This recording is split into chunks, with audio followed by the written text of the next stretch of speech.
তোমার মায়াতে পড়া যায়, কিন্তু বের হওয়াটা অনেক কঠিন। তোর মন থাকতে দে। তুমি ঠিক যেমনটা দেখতে চাইছিলা এখন ঠিক তেমনটাই আমি।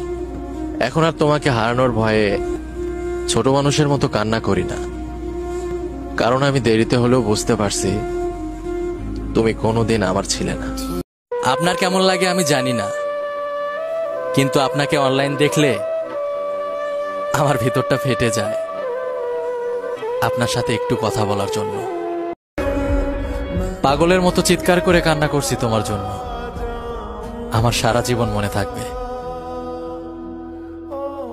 তারপরেও আমি তোমাকে পাইনি। তোমাকে পেয়েও কেঁদেছিলাম, তোমাকে হারিয়েও কাঁদছি। আসলে দোষটা তোমার না, দোষটা আমারই। আমি তোমাকে পাবো না জেনেও ভালোবাসছি।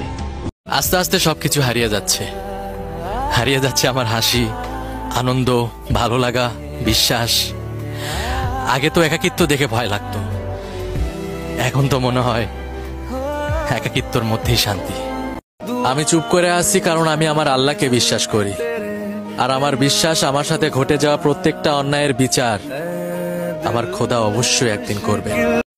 তোমার কি মনে হয় বলতে পারবো তোমাকে, থাকতে পারবো তোমাকে ছাড়া? আমি এমন একটা মানুষকে ভালোবেসে ফেলেছি, আমি জানি তাকে আমি কোনো দিন পাবো না, কিন্তু সে আমার এমন একটা প্রয়োজন যাকে ছাড়া আমি বাঁচতেও পারবো না। কতটা পাগল ছিলাম আমি তার জন্য।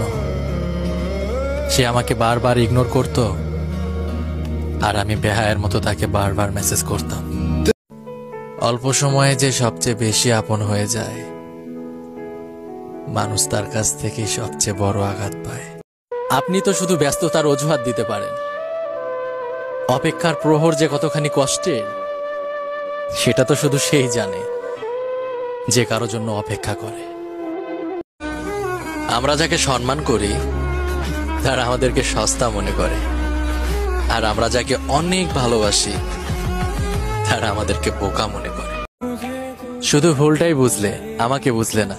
আচ্ছা বাদ দাও, শুধু এতটুকু বুঝে নিও তুমি আমার ভালো লাগা না, আমি তোমাকে ছাড়া ভালো থাকতে পারি না। আমার লাইফে সেই অপূর্ণ ইচ্ছাটা হচ্ছে তুমি, যাকে পেয়ে গেলে এই পৃথিবীতে সবচেয়ে সুখী মানুষটা হতাম আমি। আমি সেই মানুষটাকেও বদলে যেতে দেখছি, যে মানুষটা আমাকে বলতো আমাকে বিশ্বাস করতে পারো, আমি সবার মতো না, আমি মৃত্যুর আগ পর্যন্ত তোমার হাত ছাড়বো না। পরিস্থিতিটা এমন যে মনে হচ্ছে বুকের মধ্যে কেউ লাগাতার ছুরি মারতেছে, কষ্ট হচ্ছে, রক্ত ঝরতেছে, প্রতিবাদ করার মতো শক্তিও আছে, তারপরও কিচ্ছু করতে পারতেছি না। যাও, তোমার নাম আর আমার মুখে কোনোদিন উচ্চারণ হবে না। তোমার সাথে কথা না হলে কষ্টই তো হবে, তাই তো? কিন্তু মরে তো আর যাব না। আমার সুখটা তুমি, কিন্তু তুমি তো অনেক দামি, আমার কেনার মতো সামর্থ্য নাই। আফসোসটা কোন জায়গায় জানো?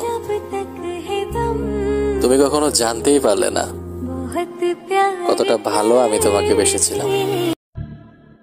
আপনি চলে গেছেন, এতে আমার কোনো দুঃখ নাই, শুধু মাঝখান থেকে একটা সুন্দর হাসি খুশি আমার আমিটাকে হারিয়ে ফেললাম। তোমাকে ভুলতে পারি না, কি করব বলো? তোমার স্মৃতিগুলোই যে এমন, না তোমাকে ভুলতে দিচ্ছে আর না শান্তিতে বাঁচতে দিচ্ছে।